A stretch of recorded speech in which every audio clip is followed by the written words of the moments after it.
This episode is brought to you by ProMensal. One lady said to me, it feels like a circus of monkeys has taken my body over and I don't know what to do about it anymore.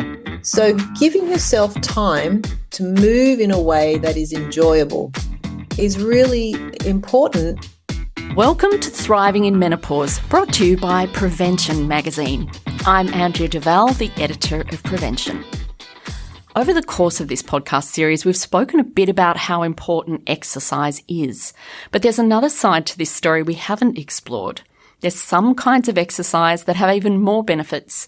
So today we're talking about yoga, and I'm delighted to be joined here in the studio by yoga teacher Justine Thompson.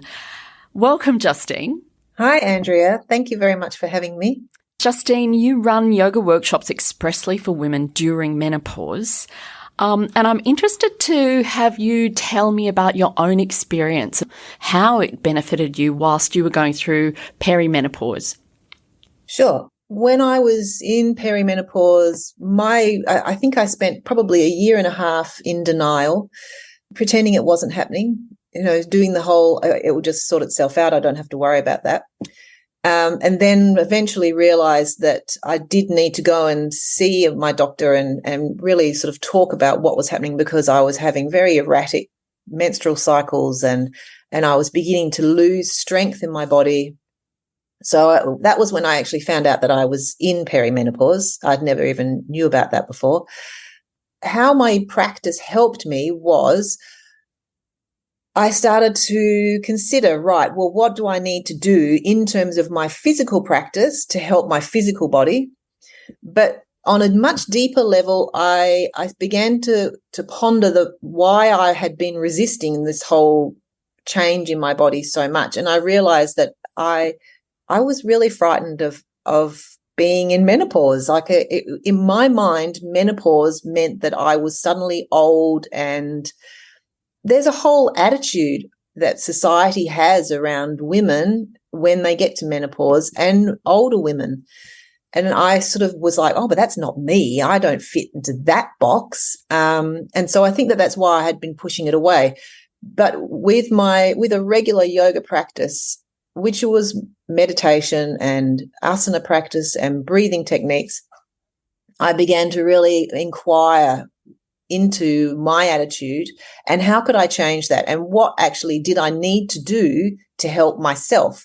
And as soon as I started to look at it in terms of this is something I want to work with instead of keep pushing against, as soon as I did that, then I began to think, okay, well, there's all these other bits of information I can start to draw in, and maybe I need to be resting more, because I was actually trying to push myself in pretense that it wasn't happening, and my body was really calling out for rest.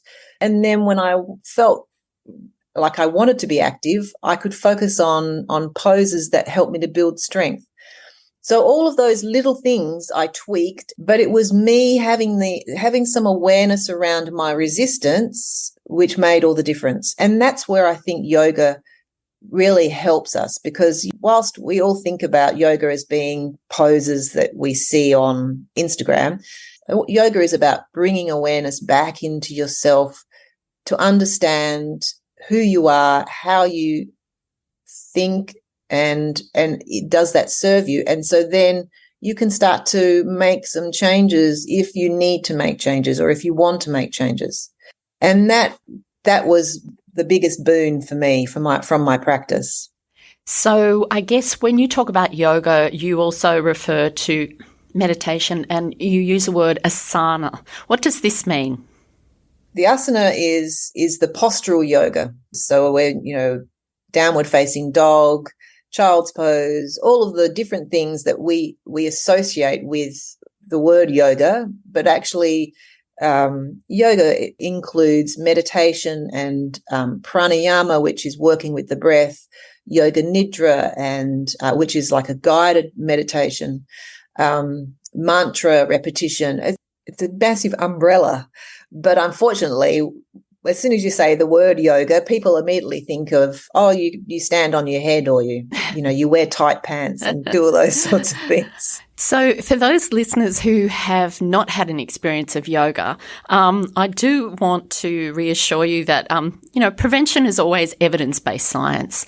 And the intriguing thing for me is the growing amount of evidence supporting the benefits of yoga for us feeling calmer, creating, I suppose, a sense of space in our lives, bringing down our stress levels, and I guess that's where what you're talking about is particularly beneficial at this crazy point in midlife where we're so time poor, where our schedule is determined by so many external factors, that we create this little space for ourselves.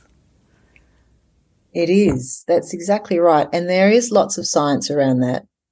On lots of different levels too. So if you think about the poses themselves, so the movement aspect, we know that when we're going through perimenopause and menopause, it is beneficial to have some form of regular exercise, because we want to be working with the respiratory system, helping the heart, so helping circulation and blood flow. We want to be working with the joints and taking care of our joints. So we always need to be mindful of what we're doing, not so much high intensity exercise, but something like yoga where you can work with your body in a controlled but focused way. And that helps the production of synovial fluid. We also know from all of the research now around the fascial tissues of the body that the more you can move the body in different ways, so not just your habitual movement, but actually doing twists and reaching your arms up and doing a little back bend, nothing serious and huge, but just lifting the shoulders up and taking the front of the chest up slightly. Those sorts of things help to release the buildup of chemical markers for inflammation. And in perimenopause, I don't know about you, but I've really experienced lots of achy joints. So I wanted to be moving mindfully and taking care of my joints, and yoga really fitted the bill there. I have to declare my vested interest here, because as someone who was diagnosed during perimenopause with really bad arthritis in my knees, I've absolutely found yoga to be the most extraordinary solution. And I can't tell you the difference in how confident that has made me feel. Yes, and that's another benefit I find, especially with some of the women who I've worked with who don't have confidence for either a physical reason, so they've got some arthritis happening, or maybe they've had a knee replacement, or they have mental health issues going on, and so they lack confidence there. Building confidence through some poses and actually challenging your balance in a way that's, not too confronting. We're not taking you to the edge immediately, but slowly working that way is fantastic. It's great for your mental health, really good for knowing that when you're out and about and you trip, you've been working on your balance. So you're much more capable of righting yourself before you go all the way down to the floor. No one likes to fall over. So balance is a great thing. And it helps us to challenge the brain. And I know that in the research that Dr. Lisa Mosconi's done on the female brain and the changes that happen during menopause to the female brain, she talks about the need to be giving ourselves a variety of actions. So not just physical actions, also mental stimulation in other ways. But you can do that through your yoga practice by sort of, you've got your arms going out in one direction. You might have your head turning gently in an opposite direction, and then you're lifting one leg up and placing it down. So you're loading up gently onto the brain these different instructions for things that it needs to do, and challenging it and stimulating it in that way. And that boosts your confidence. The other thing I like about those sorts of moves is you have to be fully in the moment. You're completely consumed with holding your balance, not falling over, doing this, adding that, and that takes you out of your monkey mind. Yes. And see, that's where it comes back to how useful the postures are for helping us to develop that awareness, because you have to, like you say, you come out of your monkey mind and all you're thinking about is what your body's doing and what your breath's doing. And then you can start to learn, okay, the more that I can relax my breath a little bit and work with my body, I can come into a really calm space. And so it's that sort of awareness that yoga helps us to build. And that's why I think, as a yoga teacher, teaching yoga that is specifically aimed for women going through perimenopause and menopause is so beneficial. Helps us come out of all of those attitudes we have about being a menopausal woman. We'll be right back after this. Perimenopause can actually start in your 40s. Declining estrogen production during perimenopause brings on changes to menstrual cycles and often the onset of hot flushes, night sweats, mood swings, and sexual problems. Premensal Peri is specifically designed for perimenopausal women and can help relieve these common menopausal symptoms. Premensal Peri is available at leading pharmacies across Australia and offers a cost-effective treatment at under $1 a day. When things start to change, try Premensal Peri. Always read the label and follow the directions for use. Okay, we're back. One of the things that I'd like to learn from you is during your sessions for women in menopause, you talk them through particular tools for example, navigating hot flushes. Tell me about that. Yeah, sure. Okay, so hot flushes, I found, were just all-consuming. That you'd start to get this burn, and I couldn't concentrate on anything. It was really like, it's like your body's on fire.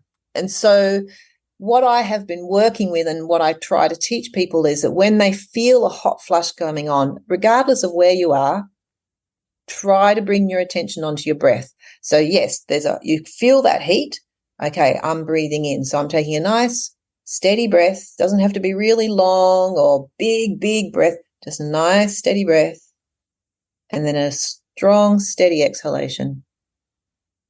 And that you'll feel the hot flush and it might draw your attention away, but see if you can come back to feeling the breath and exhaling, and do that for as long as you need, right until the end of the hot flush possibly.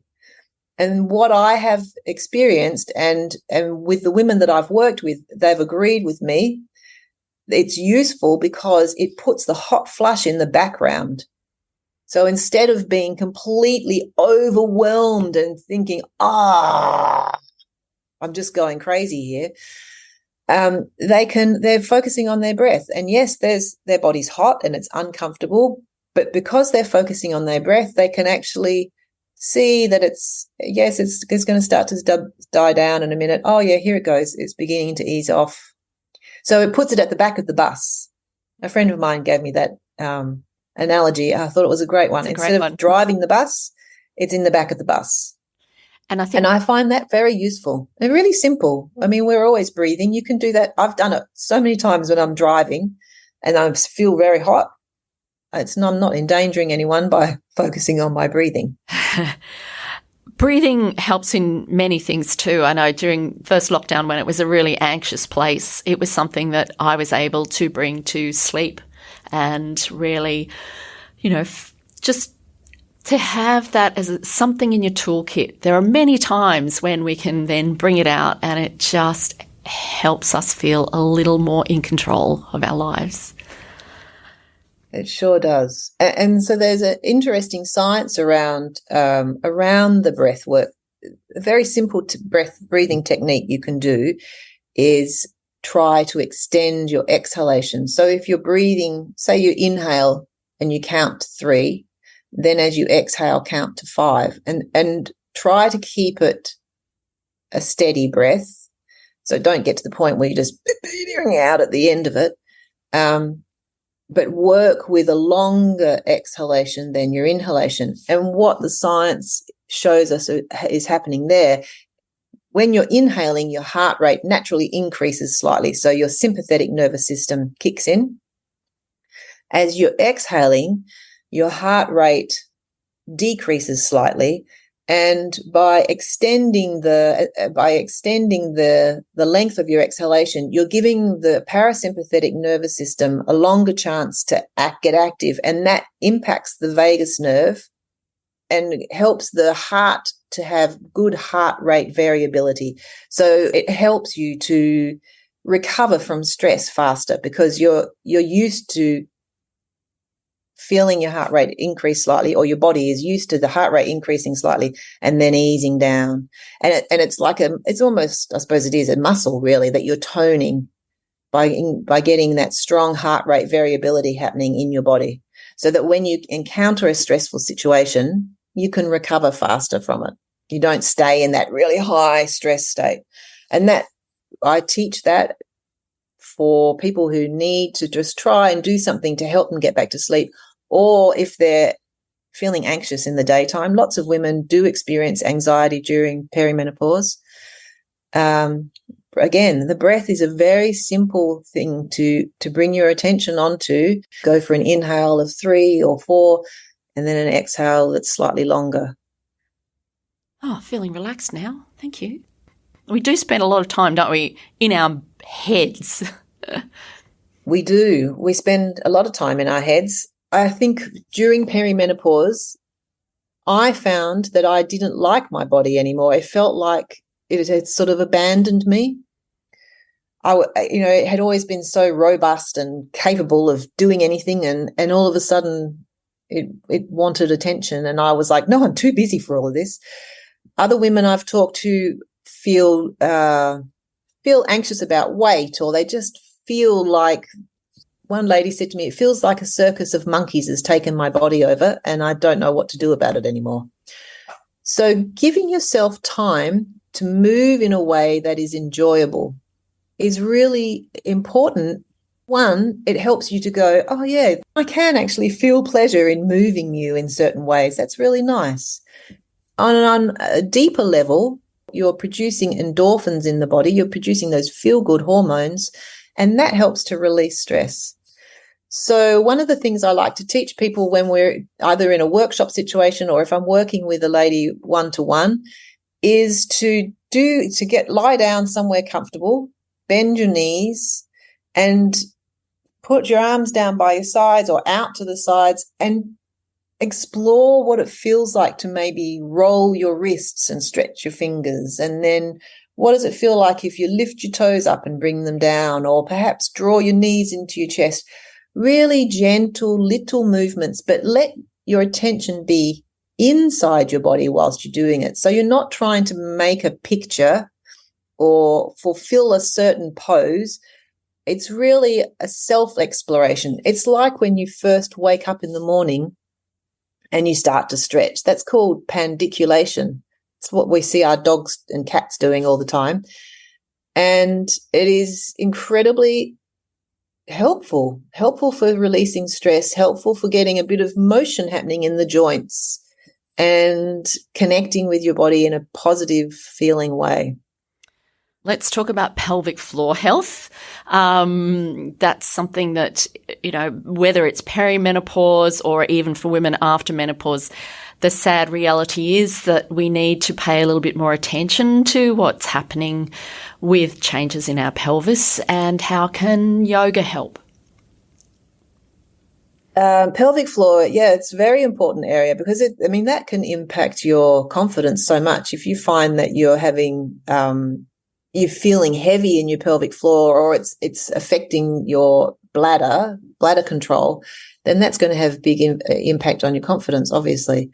So the one thing that I always urge people that I'm working with is to make sure that they've been to see a physiotherapist that specializes in the pelvic floor area, because you might think, oh, I have a lax pelvic floor, or I lack tone in my pelvic floor. but often it can be the other way. It's over tight. Or you can have one side of your pelvic floor, one side of the muscles are very tight and the other side isn't as tight. So you want to know what you're working with. But in general terms, in yoga, what we can do is one, we can help to tone the pelvic floor. We can practice poses where you actually let the pelvis be higher than the rest of your trunk. So you're taking some of the weight off of the pelvic floor, and that can be a very nice thing to do at the end of the day. Actually inverting slightly, so not going up into a headstand, but doing something like downward facing dog where you've got your heels up against the skirting board, or maybe they're on a rolled up towel, and your pelvis really gets a good tilt on it. Then that can release some of that pressure in the pelvic floor.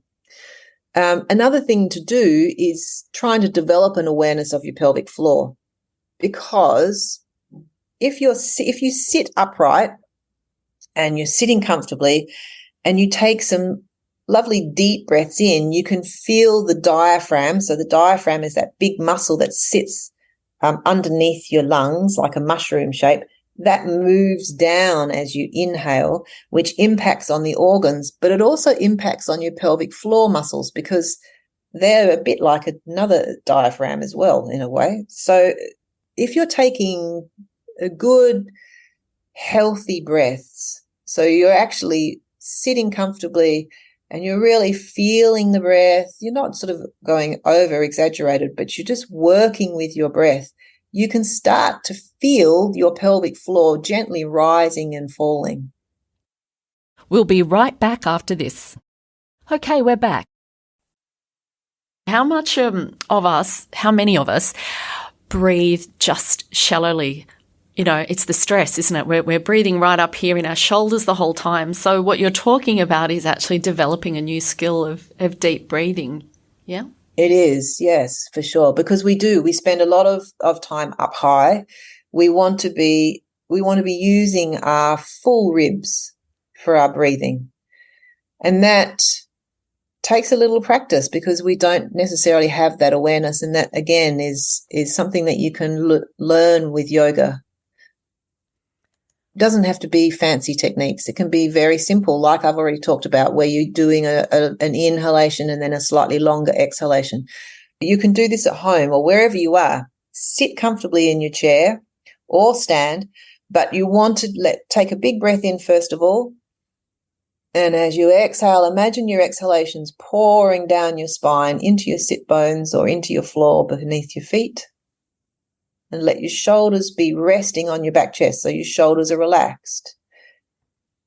You'll feel that naturally the front of your chest has a nice opening now. And as you continue to breathe, so you're drawing the breath right down into the bottom of the lungs, you might get a little movement in your belly. And then as you exhale, the belly draws back in, the lower ribs draw in, and then the last bit of breath leaves the body. Just simple things like that. Opening up the posture, helping you to connect with your breath. Even if that's the only yoga you ever do, that's a benefit. Now, before you go, I really want you to share with me a really simple exercise you have for helping us rest. Okay. So say it's late in the day, you've run in from work, you've got dinner to cook, teenagers doing something or someone else coming and you have like 10 minutes. You've got a bit of a headache, you're tired, but you need to keep doing things because life puts these demands on us. Very nice, simple thing to do. Sit down at your kitchen table, 2 chairs you could do this on. And sitting on one chair, you want to take your feet wide apart, your knees nice and wide. Take a big breath in and lift up out of the lower belly. And then as you exhale, come forwards and bring your arms to rest. So you might have your forearms on top of each other and resting them on another chair or on a desk or a table, and let your forehead rest there. Let your forehead sit on top of the back of your forearms or your hands, and feel that gentle pressure on your forehead. Let your attention notice that. Take another few breaths, and as you exhale, try to relax the muscles between your shoulder blades. And stay there, trying to let your mind be quiet by working with your breath. Very simple, but very soothing. Thank you, Justine. Feeling very calm now. Thank you so much for joining us today. Listeners, you'll find links to Justine's workshops in the show notes, and you'll also find there some interesting studies around yoga's benefits. Thanks for joining us today. For more great information about enjoying your best life at midlife, pick up the latest copy of Prevention magazine. I'm Andrea Duval, and I'll see you next time.